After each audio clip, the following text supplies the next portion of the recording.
बोलिए। नाम? नारायण दास साहब। 8-9 साल पहले मेरी तबीयत इतनी बिगड़ गई थी कि मैं बिस्तर पे 2.5-3 दिन पड़ा रहा। लैट्रिन पे जाने के लिए मेरे को रगड़ के जाना पड़ा।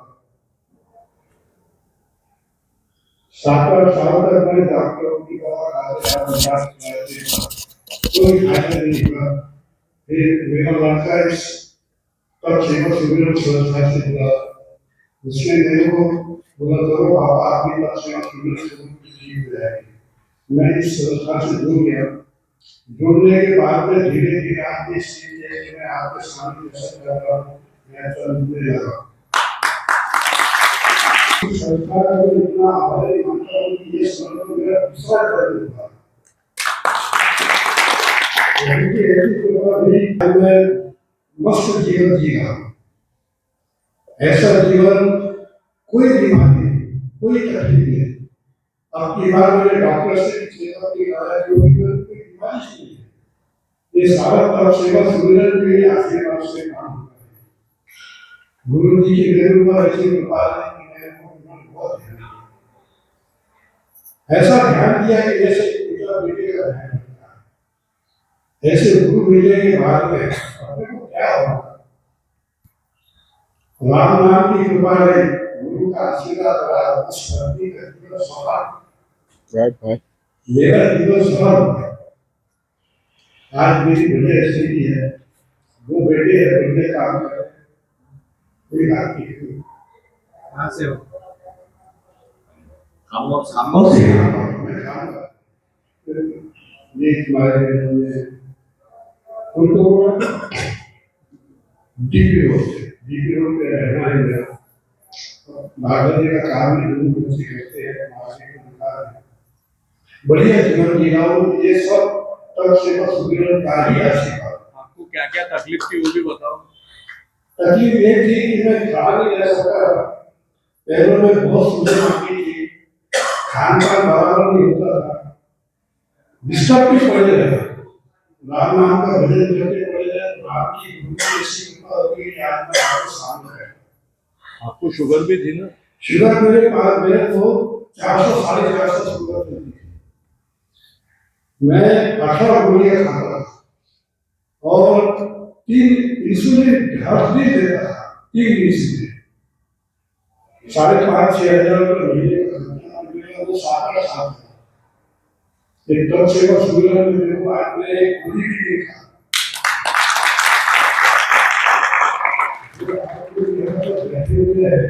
आप बहुत भाग्यवान हैं। आपने दुखी लोगों को इस संस्था से जोड़ना, आपको इतना वो आपको होने के बाद में बहुत आशीर्वाद है। भगवान का क्या आशीर्वाद होता है? इंसुलिन बंद हुई ना आपकी? इंसुलिन बंद हुई कि नहीं? इंसुलिन बंद हो गई, पहले बोला था इंसुलिन मेरी 3 ऐसा अपना टाइम था यांचे चिरंजीव आहेत। चिरंजीव सगळं हे आपल्याला ओळखी थोडासा ऑलरेडी सेवा करते हो, थोड़ा पढ़ाया जाए क्या क्या तकलीफ संतोष साहू ई खामोश है और 2020 कोरोना से स्थापना से जुड़ा हूँ।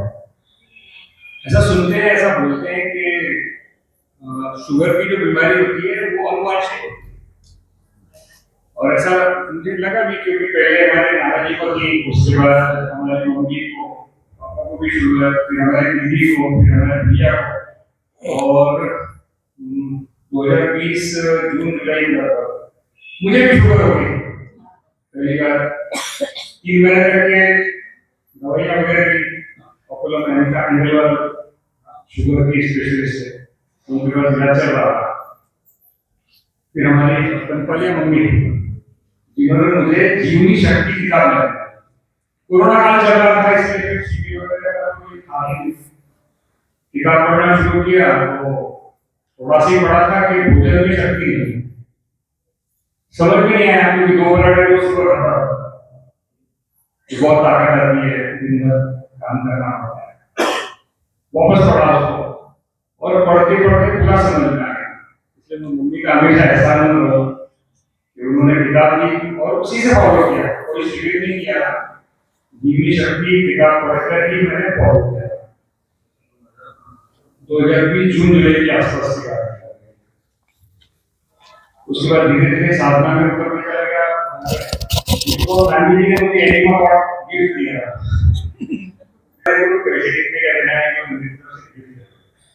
इनका भी वो ऐसा है, उन्होंने समझा कैसे एनिमा लेना मुझे कोई पता नहीं।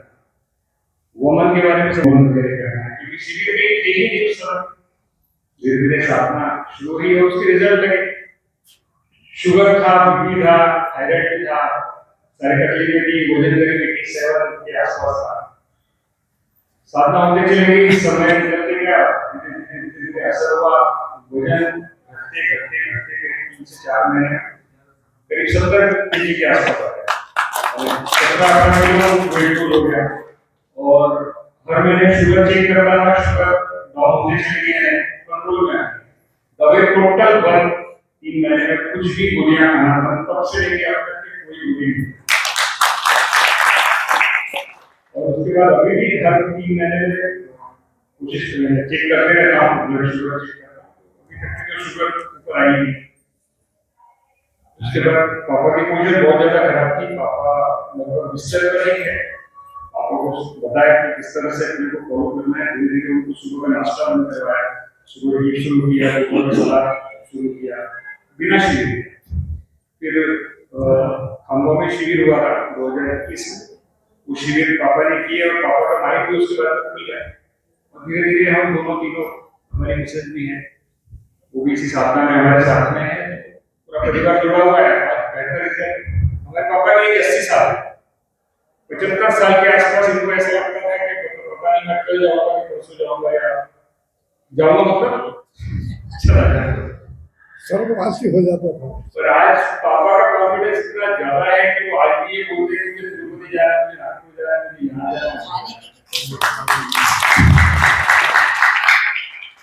सबसे पहले जाना तो मैं किसी को है, मंदिर पर जाके आया है, पर इनसे अभी जीवन में कुछ हुआ ही नहीं। छोड़ दिया उन्होंने, पहले कितने छोड़ दिया। तो इस साधना ने बहुत कुछ दिया है।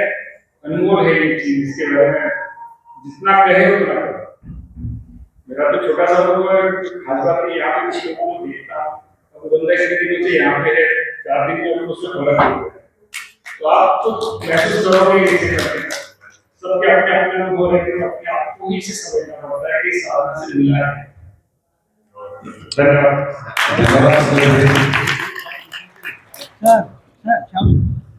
आप मेहमान बन के रिलेटिव के यहाँ जाते हो, हाँ, फिर कैसे मैनेज करो?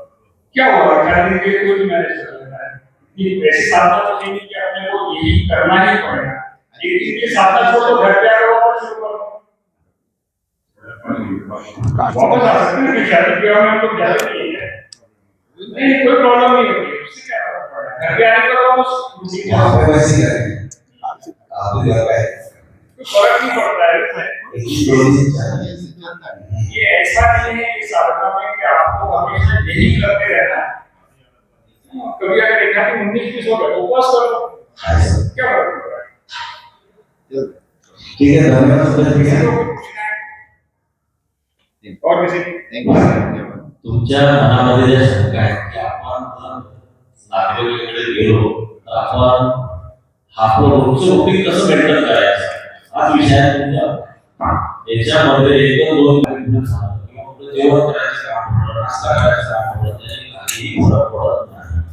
पण ते 1 किंवा 2 दिवस झाल्याच्या नंतर परत आपलं रुटीन व्यवस्थित करून घ्यायचं।